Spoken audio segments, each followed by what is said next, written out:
Hi everybody, we're live on Facebook. It's Melissa here from Youth Work Ireland, Cavan Monaghan, and Barry is in Barbados. Yay! I wish. Hi, Barry here from Cavan Monaghan Rainbow Youth. How are you? So we're coming on here today. It's Monday, it's 5:30, so we're talking all things LGBT and issues or things that might be facing young LGBT young people and how we can help them or what support or information or advice we can give. So Barry, I really wish I was where you are. So do I.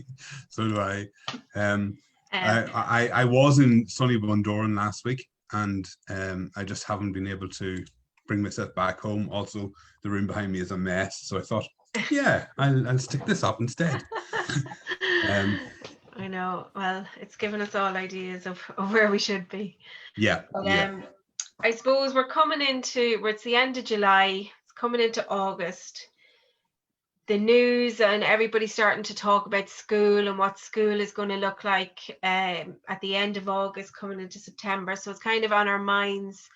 The Leaving Cert results are going to be coming out. So I was just thinking, or the both of us were thinking about, what's it going to be like returning to school, or what issues might be coming up for young people who are LGBT and in relation to either going to school or going to college. Had you any thoughts on that? I had, but I talked about them all before the video, so it's been great having you this week. See you all next week. Yeah, I had, we were just having a quick conversation, obviously, beforehand. There's a lot that concerns me around the mental health of young LGBT people coming back into the school and back into the colleges now, come September. For a number of reasons. Now, I'm obviously concerned about all young people that are going back into that environment, but the one thing that sort of stands out for me at the moment is, in particular, for those young people who didn't do their Leaving Cert and are moving on into college. Like, as I was saying to you beforehand, one of the things that I looked forward to when I was moving off to college was the fact that I could be myself. I could reimagine who I am as a person. When I was going off to college, I could, I wasn't concerned about what I wore. I wasn't concerned about how I put myself forward to people. I wasn't concerned about my sexuality being an issue with the new people that I was going to meet. Also, moving to college, you have societies, you have parties, you have all these other things that I know so many young people during their secondary level years are looking forward to.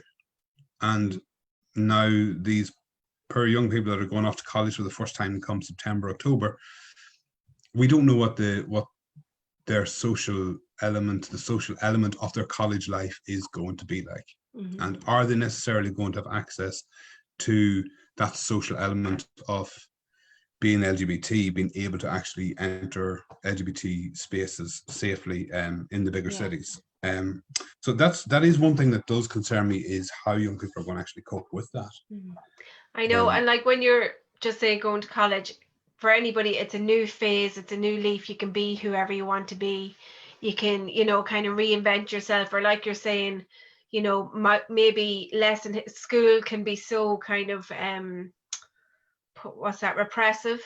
Yeah. And then you're kind of going to college, and then when you go into college, the clubs and societies are there looking for you. They're like, well, we've the LGBT society, come on over. And it's kind of like just so many doors kind of open when you get to college. And like that about moving away as well, because I have a niece myself who is intending to go to Galway, but she actually doesn't know whether to find accommodation or not.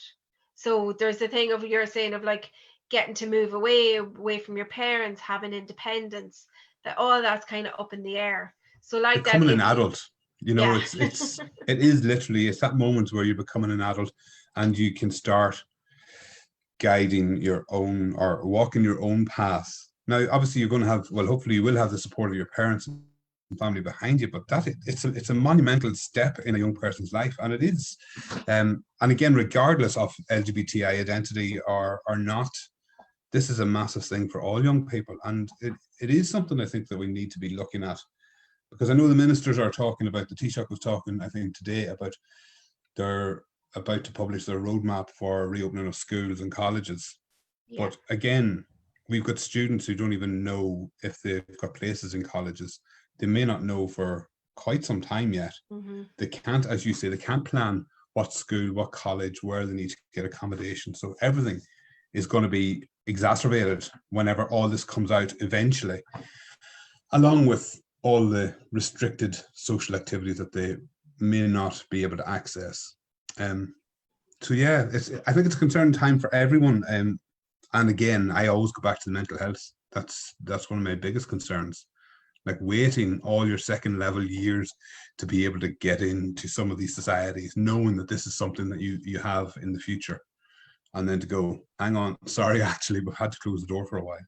I don't know. And then it's hard, like, I was about to say, well, young people can access, groups like yourselves online, but then if it's something new, that's a bit harder, isn't it, to kind of go in cold to something? Because I assume in the colleges as well, they'll be trying to do stuff online, but it's trying to take that leap to actually to put yourself out there, especially if you're LGBT, that you might feel like, well, I'm not going to put myself on a video thing. So how do we kind of get past that? Is it, a lot of young people don't turn their video on.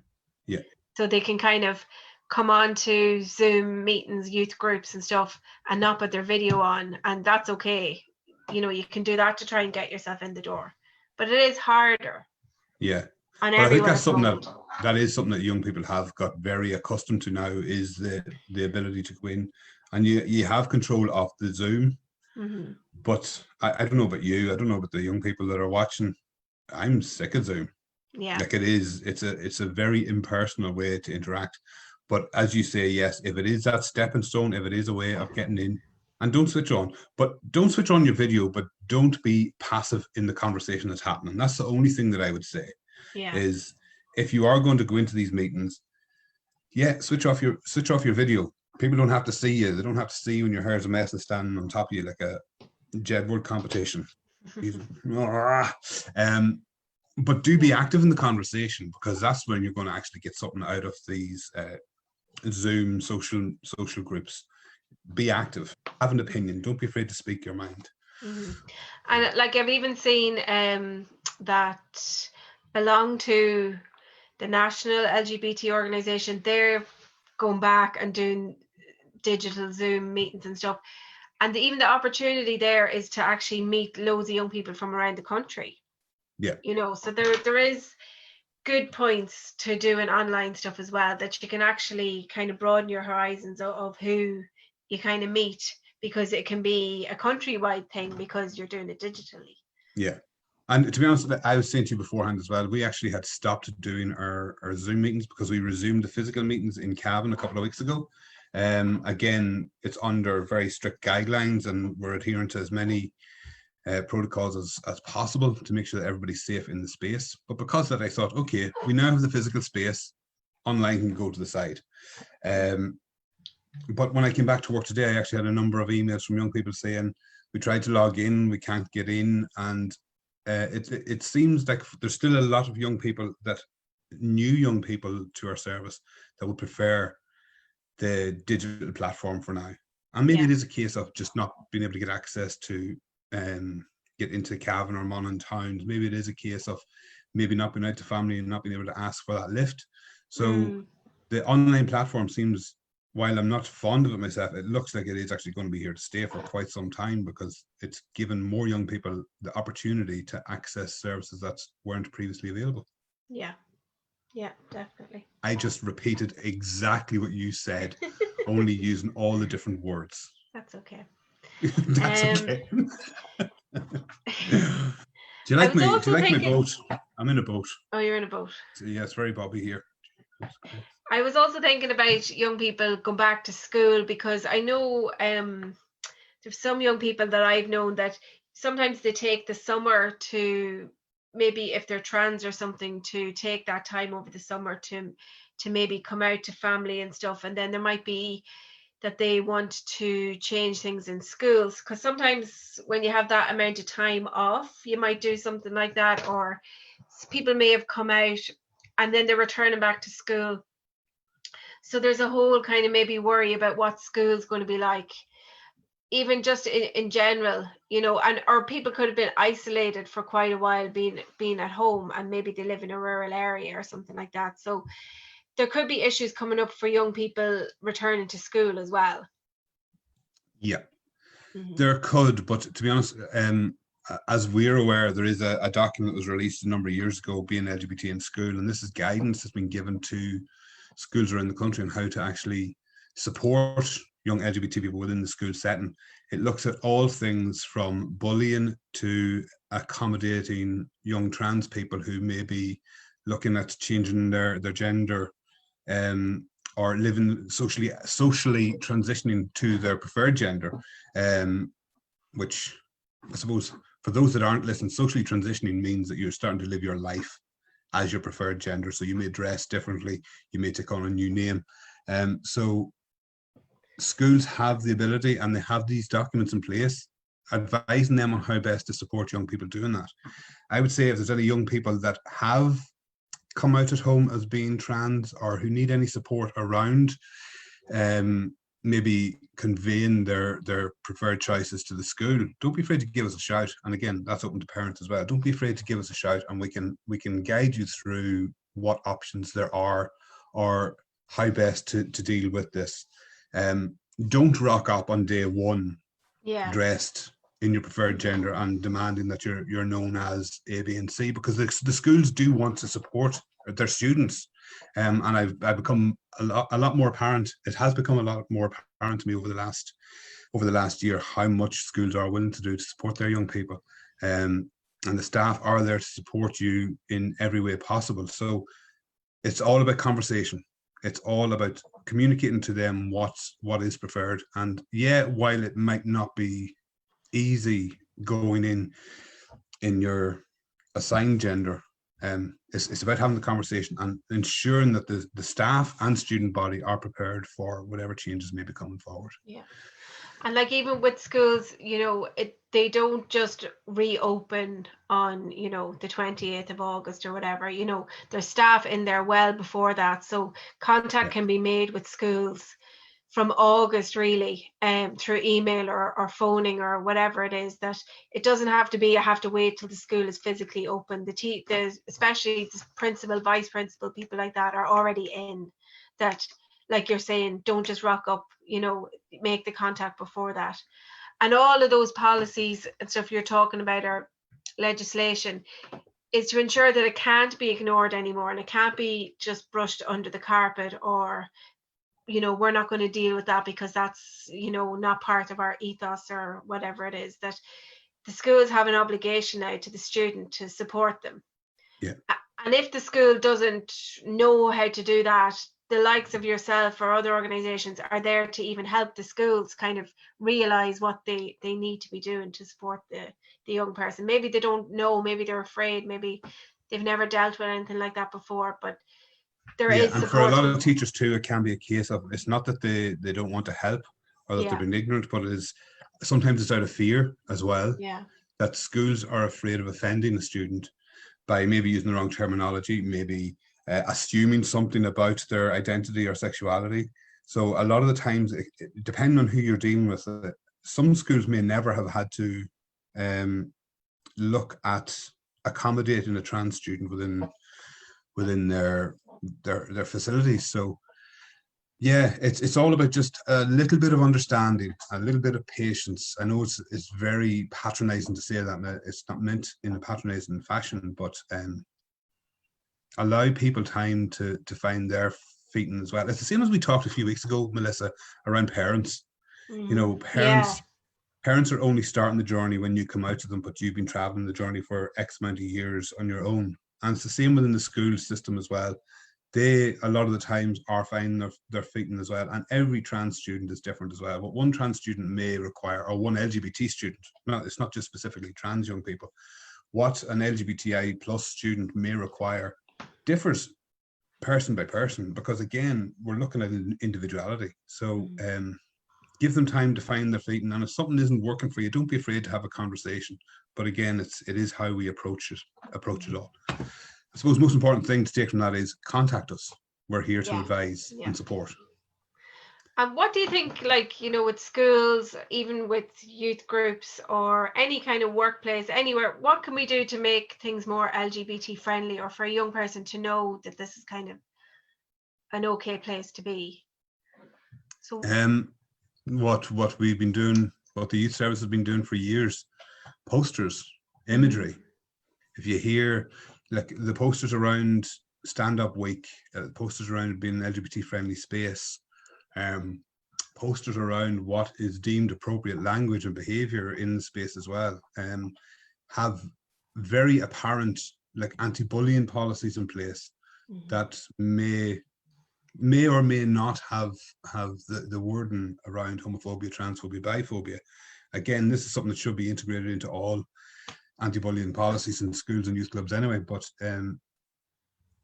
I just have a visibility that young people know it is a safe space. And again, the likes of myself and yourself, we're nearly always wearing wristbands or badges or something like that as well for individuals to show support, things like that. I think the posters are great, and even the rainbow, you know, having the rainbow around it, you know, people will seek it out. People will see it that need to see it. Yeah. You know, and will seek it out. And it's challenging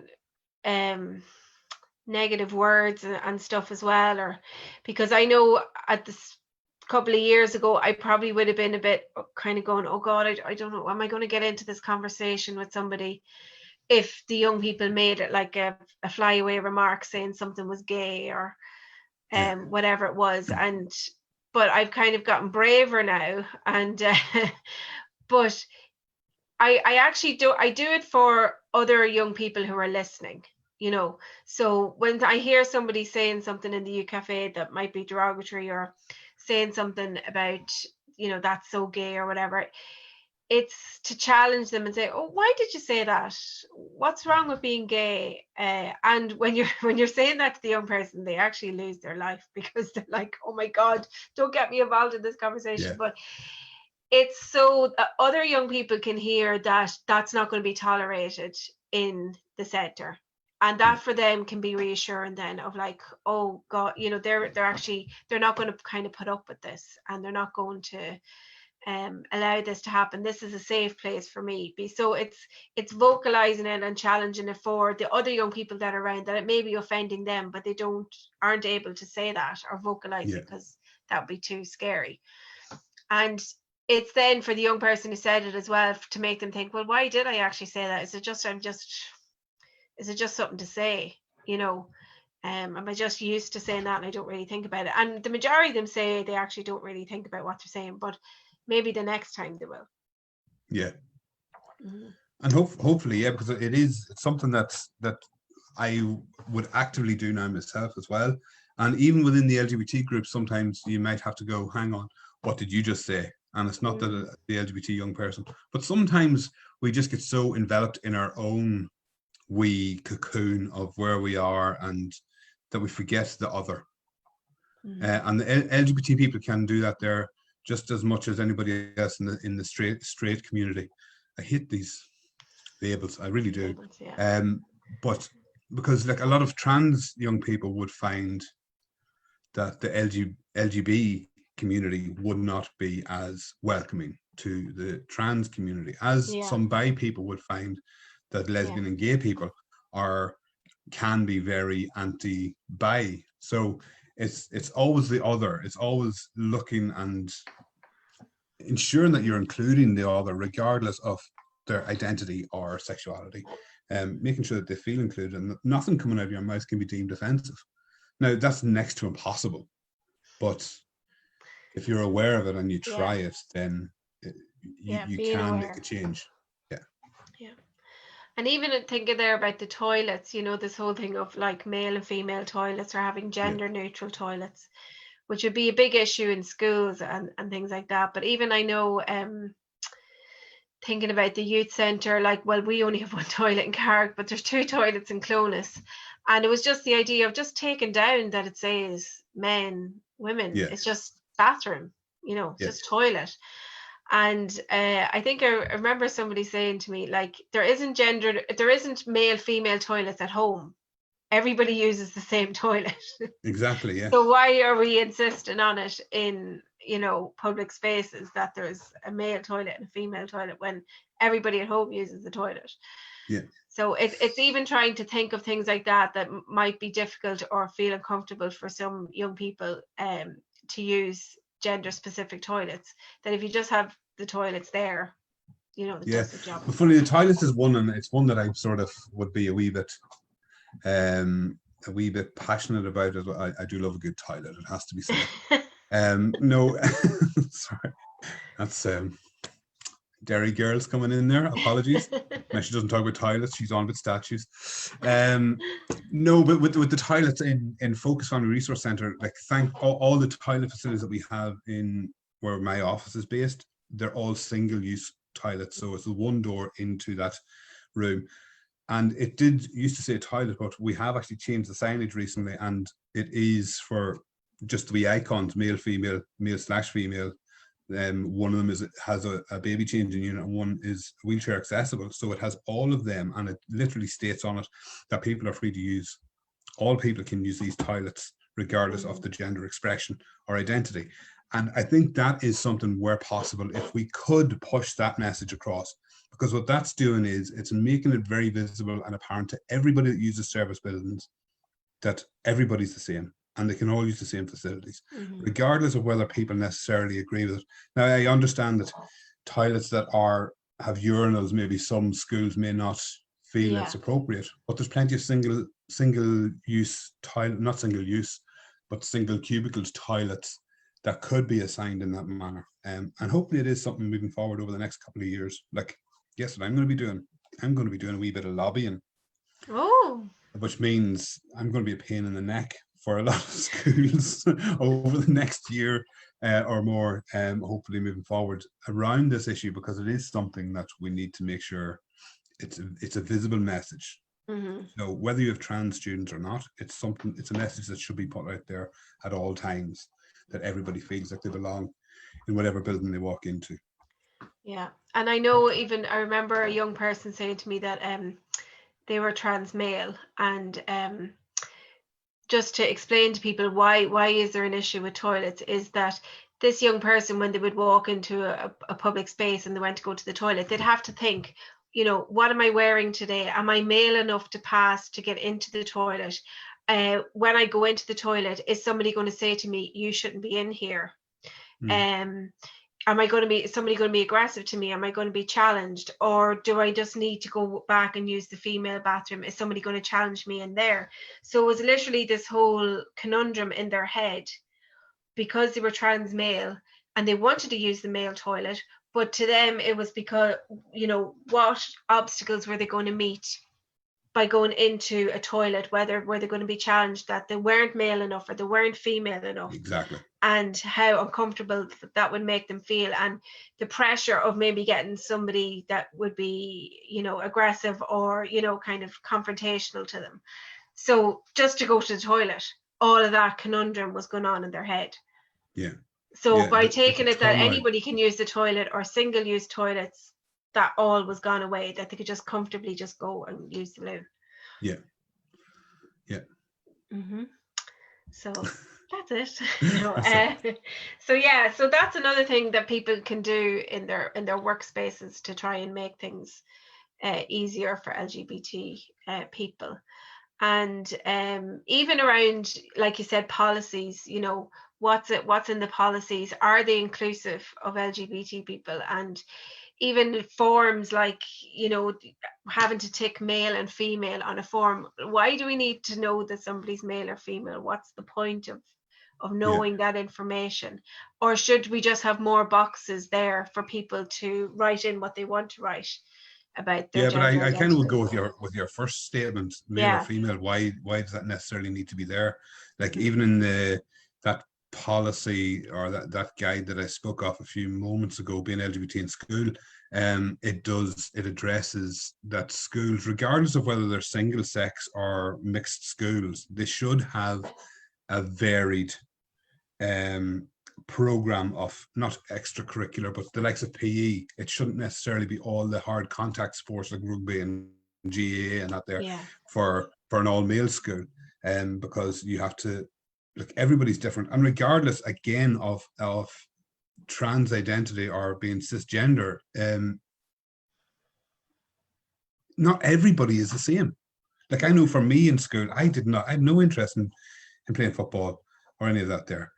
I would have preferred if there was like a musical society or something like that, so I could be out there singing and dancing, even though I still can't dance either. But again, it's the options. It's giving young people the opportunity to try more, I don't mean creative things as opposed to sporting things. There's many different options there. So there is a sort of variety. A bit of variety, yeah. That's the exact word I was looking for. Thank you so much. Yeah, I need to go on holidays again. But yeah, like, as I say, that book is there. As far as I'm aware, nearly every school in the country has them. I know a few guidance counsellors previously showed me them at a training day. So it's just finding the right person and speaking to the right person. But again, this is sort of going back to the start of the conversation around being trans in secondary school. If you have any issues around it, don't be afraid to give us a shout, but speak to your guidance counsellors. Your guidance counsellors have a responsibility for your welfare. Some schools are lucky enough to have counsellors who are looking at, for pastoral care. Also, there'll be welfare officers in the staff as well. So don't be afraid to just ask, make that inquiry, even with your lovely receptionists, because the majority of them are lovely. They all are. So speak to anybody. If you're not sure who to talk to, just ask. And I think even when you talk to young people and they know the person in the school they would talk to. If you say, oh, what about, and they go, oh no, I wouldn't talk to them, and I'd say, well, who would you talk to? And they know, they have the name, they have the name of the teacher that they know they can talk to, and that will give them a good reception. So they know themselves who they can kind of trust, or who, like that, has given them, feedback or messages that they know that they're a person they can trust. And just around it, just another thing just popped into my brain there, because I just think random thoughts. I also move my hands a lot. Sorry. So do I. Sorry. The CIPSI in Monaghan, that's the Children and Young People Services Committee, has a subgroup, and it has young people on that subgroup. And one of the things that they are working on at the moment is replicating something that they have in Beach Hill College. Beach Hill College in Monaghan has a diversity committee. And essentially what the diversity committee is, it's a group of young people that meet, I think it's once a week. And these are young people from all backgrounds. So it may be cultural backgrounds, it may be religious, it may be LGBTI plus identity, or they may be just be allies of somebody who is part of these different cultural communities. And this diversity committee that they have in Beach Hill essentially ran the stand-up week in Beach Hill last year. And they're looking to make that sort of part of the student body in every school. Because second level schools don't necessarily have societies like the third level schools would. So something like this would be an opportunity for young people to actually who identify as outside the norm, as they say, to find a wee space where they can be safe even within the second level schools. So keep an eye out for that there as well. If you hear about diversity committee happening in your school this year, because again, it's something that they're just sort of rolling out and trying to see if it can happen. Maybe check in with that. Check in with your guidance counsellor around the diversity committees. And if you don't hear anything about it, tell them you want to set one up. Be proactive. Take ownership of it. And if you want to set one up, contact me and I'll support you. There you go. So the main theme today is to contact you, Barry. Contact Barry. Yes. I'm never giving out my number again. We'll put it in the comments below. Yeah. Or you can contact through Facebook. Right, our half an hour is up, Barry. Wow. We thought we'd nothing to say. Always has something to say. Yeah. Okay, so that's all from us today. I'll be back with Friday live at 3:30. So I'll see you guys then. Bye. Yeah, bye.